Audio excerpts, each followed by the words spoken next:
When I read this is how hardcore I am. I read this word for word, no listening. Senior year of high school, first day of Christmas break. Welcome to Proofread, a podcast to help you read more of what you love and less of what you don't. Hey guys, welcome to Proofread. I'm your friendly co-host. My name is Kacy. I'm a writing teacher, and it's fortunate that's my job because I get to read a lot of things, and I love to read. I am here with Kacy as well. My name is Tyler. I also I'm an English professor. I also teach writing. I don't read nearly enough, and part of the fun part of doing this podcast with Kacy is the chance to read. I literally went on vacation for 4 days this past week, brought 2 books, and guess how many of them I opened? You read 0 words. I read 0 words on this vacation, right? That's okay. That's okay. Live your life. I'm living my life, but it's like I wish I could read, but I have young kids, and you know how it goes. Right? That's right. So that's why you need someone to tell you what is worth reading. Yes. Because we have such little discretionary time these days, That's especially right. you. But not me. I go on vacation to read. We pretend like this podcast is for other people, but really it's a project for help Tyler read more. Got to get Tyler to read some books. Yeah. Exactly. Okay, so speaking of a book that we got you to read. Yes.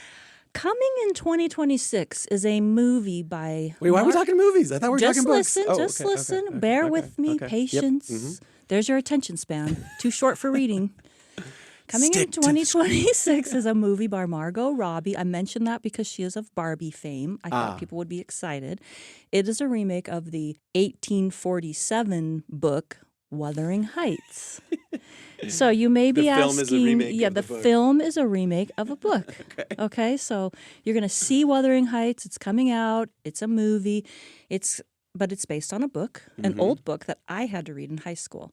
And in fact, well, I'll tell you that later. I thought people might Now be everyone's in suspense. wondering. They were you about gotta to wait. tune out, and they're Hold like, on. wait. You gotta wait. There's a cliffhanger. People might be wondering, should I go back and read this long old book before I see the movie? Yeah. So this was written by Emily Brontë, the Brontë sisters. Brontë? Brontë. I don't know. I mean, Who's to say? who's to say? You, because you have a PhD No, in American I'm literature. not. Brontë. Brontë is British, so I'm Emily clear. Brontë. You're right. There's an umlaut over the E, though. So what does that mean? Brontë. You tell me. It doesn't matter because she Okay. wrote under a pen name. Oh. Ellis Bell. All the sisters did because they were women Was writing it in Bell or was 1847. it It was Bell. Okay. Yeah. So maybe you're familiar with Jane Eyre. You probably haven't read that one either. I've read Jane Eyre. Okay, so that's her sister. Yeah. They came out right around the same time. And then Emily Brontë died the next year, probably of tuberculosis. Which we've is talked sad, about tuberculosis but on the not podcast. surprising because we know a lot about That's tuberculosis. right. So Loyal listeners will recognize. fans of the pod, longtime listeners will know. They'll be like, "Oh, I bet it was TB that got her." It was. And it's also what gets almost everyone in this book. So when I say what this book is like, it's like Pride and Prejudice meets Edgar Allan Poe meets Everything is Tuberculosis. Okay. Do you concur? That's a good combination. Yeah. Okay, so it's a Gothic novel. It's like about 2 families. They live by each other. They're neighbors on the moors of England. Mm-hmm. And it's how they interact. And there's a great love story, great but also disturbing, and of Heathcliff and Catherine. And there's a song by Kate Bush, Wuthering Heights. Do you know that? Uh-huh. And then many remakes of that. So there's like a lot of modern entryways into this book. This is it's a part of the cultural zeitgeist. It's part Wuthering of, Heights. yes, It's hung for around. sure, It's for hung sure. around. So it's you probably want to know, I heard that song by Kate Bush. I love it. I'm going to this movie. Should I read this book? And let me just say, if you do, you might be surprised if you come to it that way. But should we do Reader skip. Reader skip? Let's do it. Are you ready? Yep. Okay. 1, 2, 3. Skip. Listen. Listen.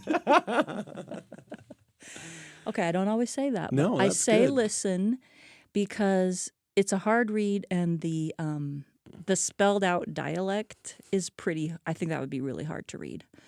But listening to it, I thought was a lot more palatable. When I read this is how hardcore I am. I read this word for word, no listening.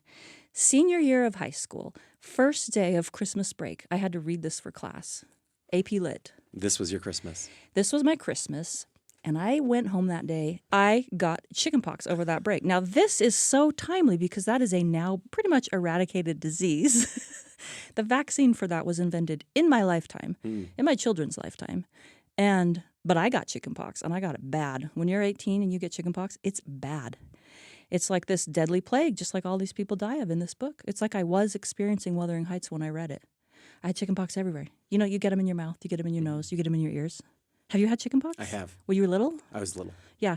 And then fever, super sick, and then I got shingles. Like We could have had chickenpox at the same time, stuff. actually. If you were 18 when you had it, we Yeah, probably had it maybe at the we same did. time. We probably did. Maybe you gave me chickenpox somehow.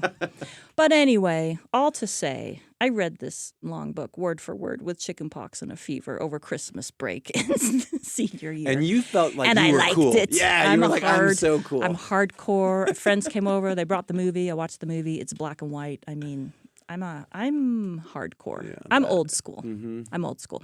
But I say listen because I think it would be hard to read. Anyway, and go segueing into you because you say skip. I say skip. You probably hated this book. I don't know if I would go to hate. Like, I want to play. I feel like sometimes I play this role in this where it's like, I want to respect the fact that this is maybe an important book or it's meant a lot to a lot of people. A lot of people have enjoyed it. I do not think it is enjoyable. Okay. I did not find joy in this book. Oh, like I wasn't moved. The characters were all terrible. They're all terrible. They're all terrible, and not in like a fun anti-hero way, right? No. They're just terrible. They are. So for me, the presence of like sitting with these characters for, almost 400 pages was tiring. That's how I felt about 100 Years of Solitude. So and we talked about that one too, as another one of these classics that we want to give credit where credit is due. But I did not enjoy reading it. Here's my take for this book is I feel like when I read this book that people are stupid. People in the book? Just like the read here is like, oh, this is a book and it's telling about relationships and all these things. And it's like all of the things that happen are because people are stupid. Okay. And I don't like the idea of like, yeah, people are stupid and that's why. Because like it's one of those things where it's like, oh, he did this and then it changed the course of the whole family's life, Because like someone was really obsessed with someone who died. You think that's stupid. Well, and then you're like bugged that affected everything forever. Kind of like that. Yeah. Is like we have the main character of Heathcliff, right? Mm-hmm. He's a bad dude. There's no redeeming quality. No. Right? He's just a bad guy. One takeaway from this book is, and this is the premise of like what it says is, if you find a small gypsy child alone in the city, Romani, leave them there. That is the lesson. That is the lesson of this. That's a harsh lesson. That's a hard lesson. You know I'm joking, Tyler. but like that is the thing is Heathcliff is this boy that they find and then they bring them back and then over the course of the book, everyone's life in this little town, part of this, the moors that they live on, unravels. Yes, right? because he is an other. He is an other that they bring into the family and he ruins everything. Yeah. So I hope that's not the lesson. But it's not just that ignore the other. That, like, he intentionally says he's a like, bad I'm person. a bad guy. Okay. Yeah. I was reading this. Do you want to say more about how much you hate it, or do you want me to try to say why I am salvaging this as a I listen? want to just be clear about what I meant about like the stupid people. What I mean by that is like there's a moment here where Heathcliff, who has no redeeming qualities other than being tall. Yeah. Right? Like he's tall, and he manages to convince one of the characters to run away with him. Yeah. Right? Run away and marry me. Right? And it's horrible, and he is abusive. We will say that. And he's awful the whole time to her. He's physically abusive. There's he's no emotionally reason that this abusive. woman should run away with him. Does that make sense? Yeah, I don't know why she did. She runs away with him. That happens in Pride and Prejudice too. This kind of thing happens all the time. But You I'm probably just sitting don't here like going that Okay. This wouldn't work if this girl doesn't run away with him. But it's like, true. I'm running away. And then she runs away and realizes, oh my gosh, this guy's the worst. Mm-hmm. And then she doesn't go back. And then you can get into like, well, those were the laws at the time. And if that's fine, right? Mm-hmm. Those are stupid laws because people are stupid. Okay. I get it. This is what this is about. Everyone reacts differently to books. There's not a right and wrong answer. Right. And as we were reading this, Except for what I say. What you say. Yeah, what exactly. I was thinking was, this book. What does she mean? Why did she write this? What is she talking about?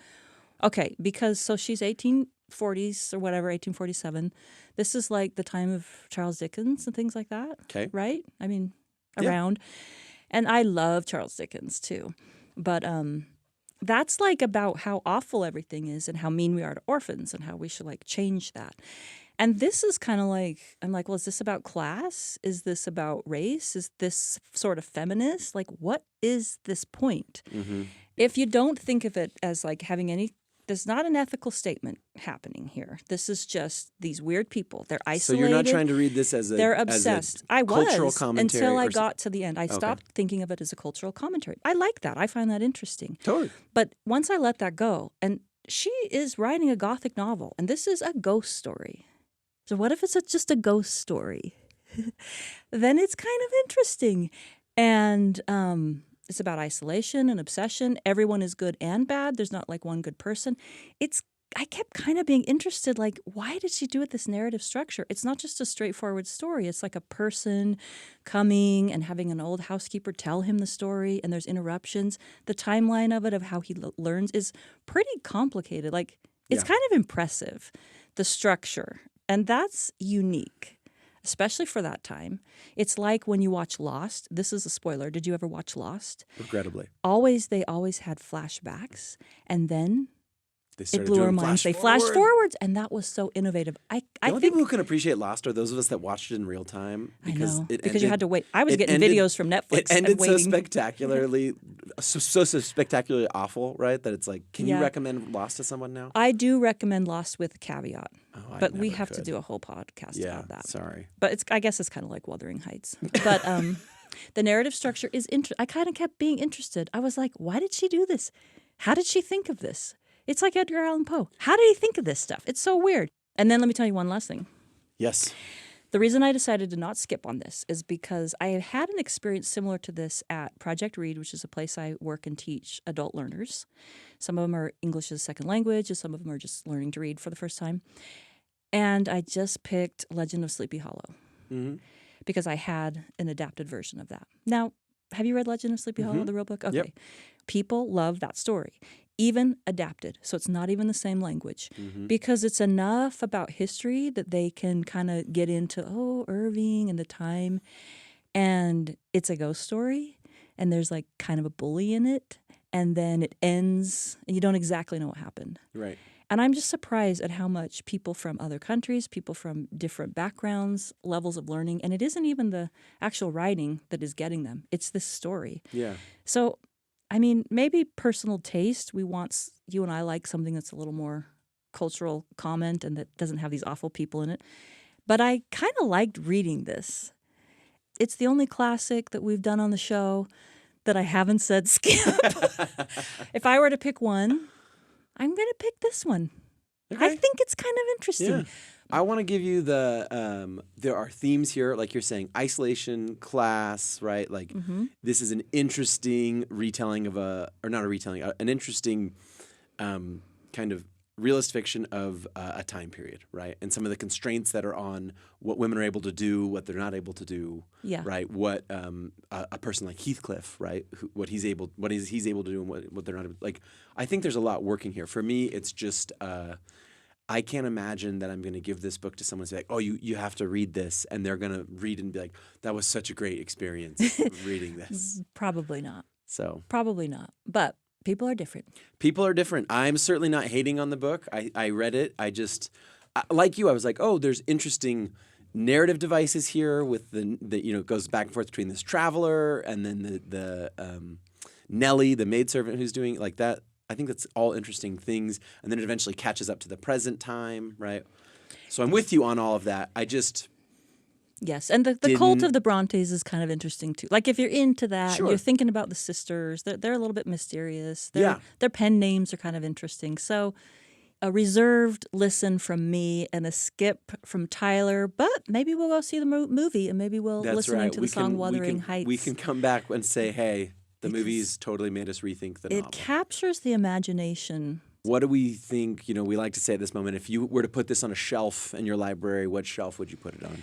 The shelf I would put this on is kind of a really long, disturbing ghost story. Okay. I would put this on I've read that. Good for you. You deserve a hand for that. You read it. Yeah, I've read that book. You read it. Wuthering Heights. Oh, yeah, Wuthering Heights, I've read that. And just for listeners out there, It's what do you think? PG-13. It's old-fashioned. Yeah, I would say PG. It's PG. It is kind of, there's some violence, but it's nothing graphic. Yeah. I mean, it's horrifying how Heathcliff treats people, but it's probably PG. Wuthering Heights, Emily Brontë. You've been proofread. You've been proofread. Is this supposed to be good? Is this supposed to be bad? Like, are we... Oh, I could not imagine a more devastating thing to say to someone who gives you their book. Here's my book. Is this supposed to be good? Proofread is a production of BYU Radio and is produced by Jeff Simpson with help from Erica Price, Becca Hurley, and Lisa Valentine Clark. Find us on YouTube at Proofread Podcast for video clips and more. And please follow us on Instagram and Facebook. Thanks for spending your time with us today, and happy reading.